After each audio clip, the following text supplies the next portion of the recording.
Hey everybody, welcome back to my Project 13. This is the afternoon recap vlog.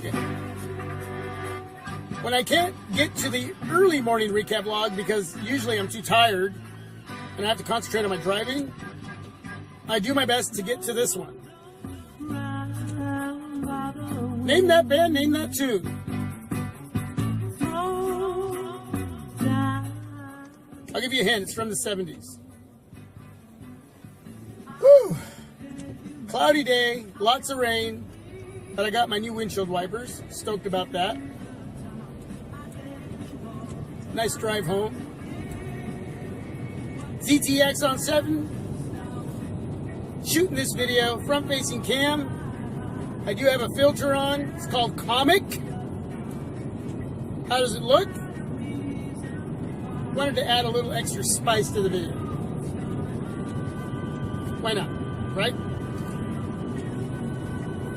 Early morning recap vlog didn't happen, so here we are, the afternoon recap vlog. So what happened this last week? Pocofone F1, ZTX on 7. A new device, an older device.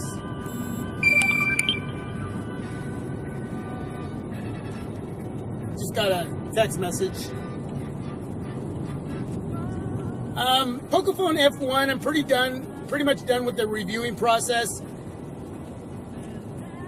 I put out, I think, about 16 videos, maybe 17. There's a lot of information in all those videos about the Pocofone F1. So if you haven't watched those videos, please go do that.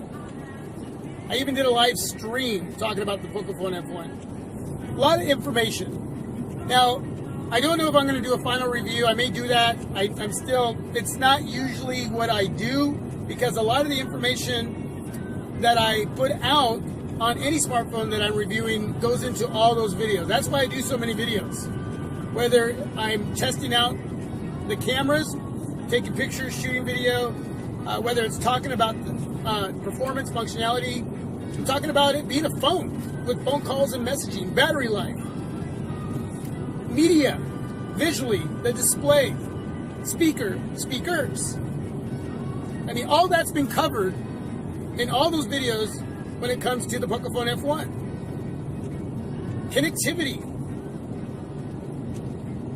The speeds that I'm getting with T-Mobile here locally where I live, Portland, Oregon.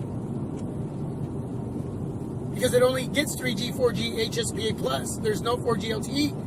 Pocofone F1 is not going to work for some of you where you live here in the United States. And it's going to work for some of you, or a lot of you. I'm getting a lot of feedback that it's doing really well for a lot of you out there. It's going to be a hit and miss for some of you, depending on who your carrier is as well. You're going to do better with AT&T and T-Mobile. I don't think I haven't heard anybody respond to any of my videos and let me know whether it's working for them with Verizon or Sprint. It's pretty much AT&T and T-Mobile in 3G, 4G, HSPA+. That's the obvious with the Pocofone F1. It's a device that does have some corners cut. There's no glass, there's no metal, it's all plastic.